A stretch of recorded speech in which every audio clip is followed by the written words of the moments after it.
the area where I planted the cover crops, the winter cover crops, the triticale, winter rye and vetch. And as you can see, it's now a lovely sea of emerald green, so it is coming through. The first to come through is the winter rye, then the triticale, and then the vetch. The vetch takes a little bit longer.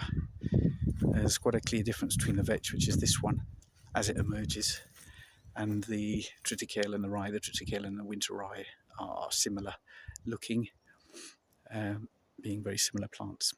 I have managed to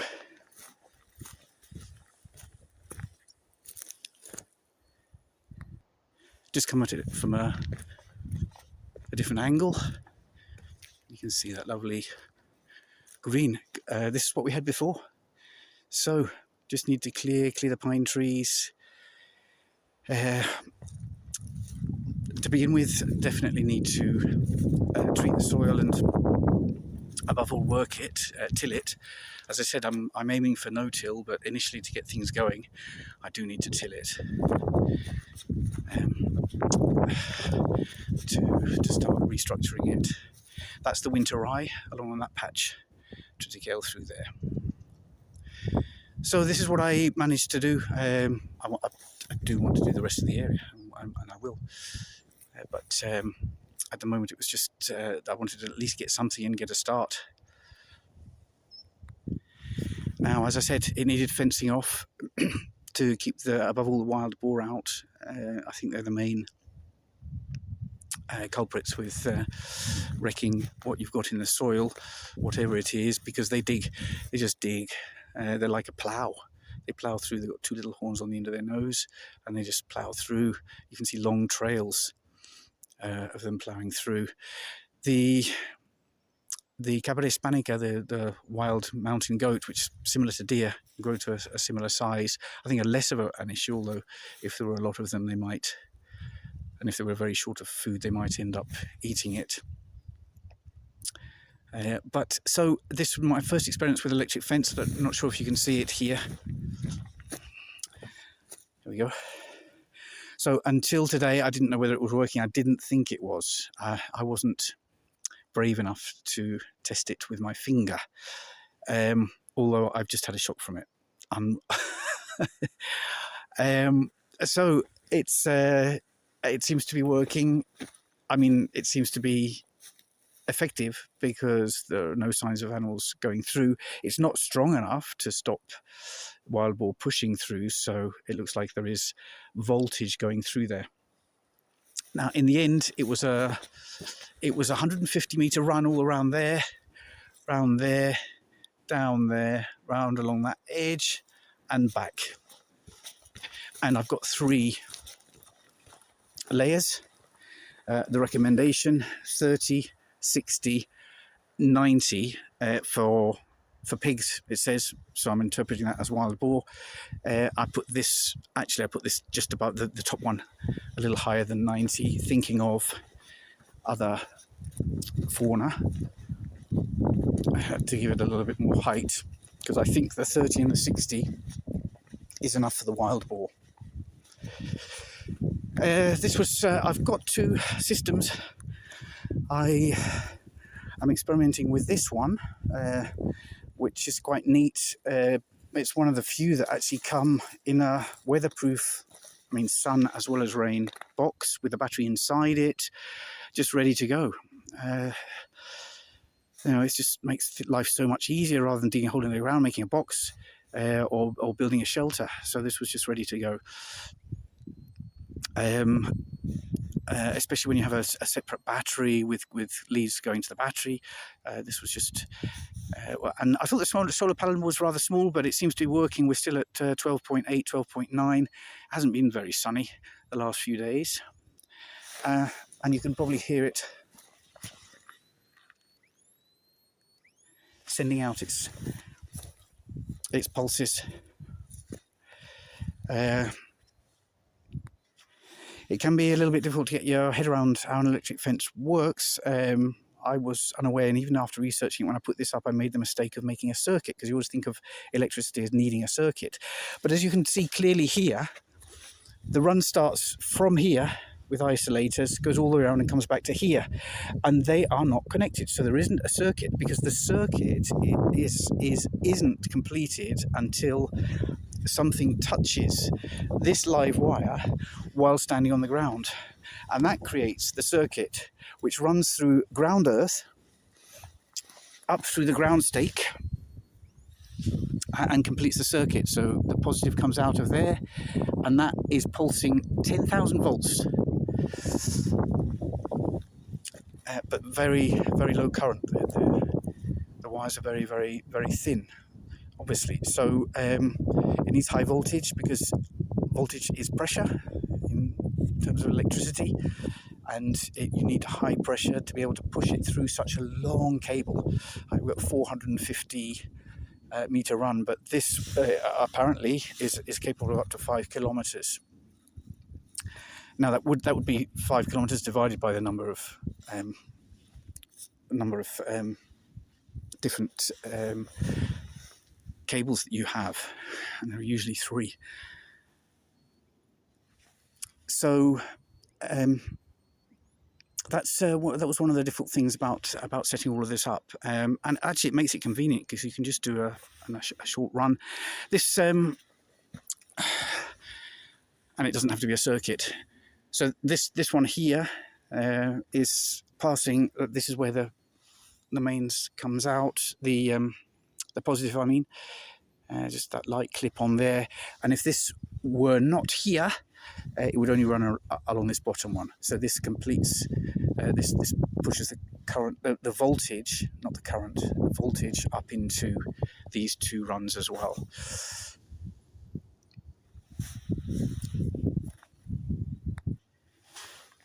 Now this is the culprit for just giving me a 10,000 volt shock, just an electric fence shock, but it does make you jump.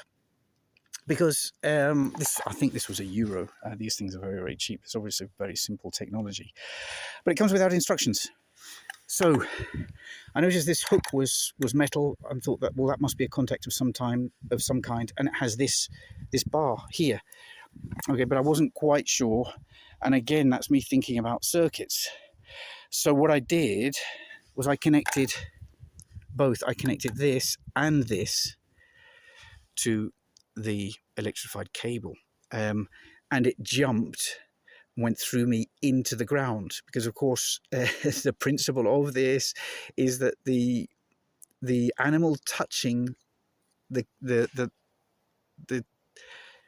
cable with voltage completes the circuit at any point, ad hoc, momentarily, when they actually touch the wire, and they complete that circuit by allowing it to run through them down into the ground and back into the ground stake by the electrifier.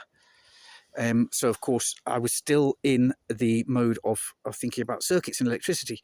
I mean, it still is a circuit, but the principle is really slightly different enough to make you confused. So it turns out that this is the ground stake. So you just pop this in here like that, and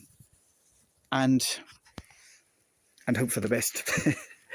No, and then this connects to the cable, and you should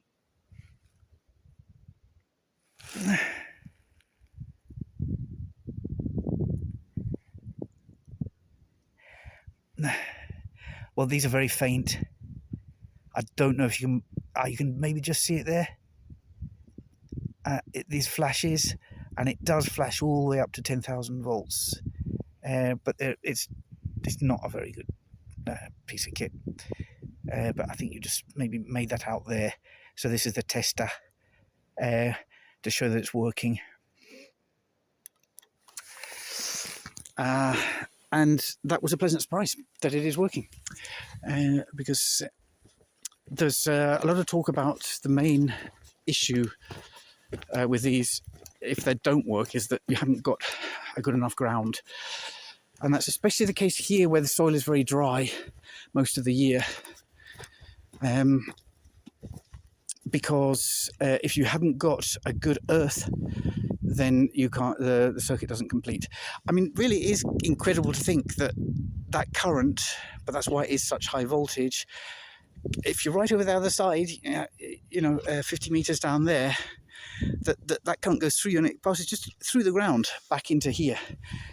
The stake that came with this is only about 30 centimeters long, and I thought it wasn't working because of that, because everyone talks about the ground. So I've got this about the earthing. I've got this new ground stake, which is a meter long. I've actually got 6 of them, because the recommendation is to put 3 of these in for each system. 3 of these, 1 meter apart, all the way a meter in, connected, and then connected into that, so that you've got like an antenna for the earth. And that's much more than this little thing here. None of the manufacturers that supply these send you supply with them as the kit, because they come as a kit. They don't supply a decent earthing system. I imagine that's because it can't be boxed up and transported conveniently, because obviously this is a meter long, and this just fits in a little box when the solar panel is dismantled. And it has taken me maybe 3 weeks to find this, because this went up. The crops went in 3 weeks ago, and I've just been lucky that they haven't been raided. So it's taken me 3 weeks to find something, but I did finally find a supplier of these good galvanized steel hollow earth stakes, 1 meter long, pre-fitted with, I know it's a silly thing, but pre-fitted with the cable that you need to run it back to the Energizer, because otherwise, I mean, you can spend days or weeks on this, getting all the right equipment together. Because I'm not quite sure what gauge wire is in here. It has to be, I think, a special. You can't just use household cable, because I think it would create too much resistance. So I think it's just, like a single strand running through here. Anyway, I finally managed to get those, and I'm going to, I'm going to put 1 in and connect it to this one that's already in there, just for when the soil in the summer, when the soil may dry out a little bit more. I've put this secondary earth stake in. I haven't managed to get it all the way in because I don't have a rubber mallet, and I've already damaged this a little bit. I was using this, but it won't go in any further with this. And if I damage it any more, I'm going to damage the contact here where the wire is fixed.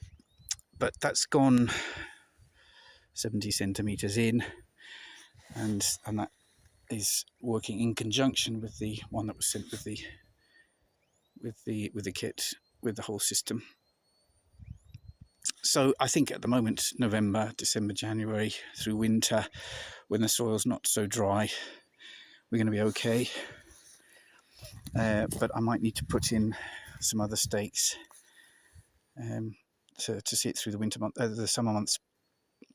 It also works to dampen the soil where your ground stake is, which I could do. I can organise that. I've got to set up irrigation for this, and we can make sure there's irrigation, a drip irrigation, a couple of drip outlets close to this, so that will help. Of course, there's always a compromise with this, being solar powered. For the earth, I would have put it over there. You can see the water reservoir there, and the bottom of this bank, this high bank, there's water running down, underground water, there's damp running down, and this last little retaining wall for that terrace, and it's got a lot of shade. So I would have put the Energizer with its ground stakes there, but then you've got too far to go. Well, you couldn't do a lead in through that from there, but I don't have sun there to power to recharge the battery and power the Energizer. So because it's solar powered, you want to put it in what's likely to be a point where the soil is drier. But anyway, that's working as it is. It was already working, but I've just put that in as backup.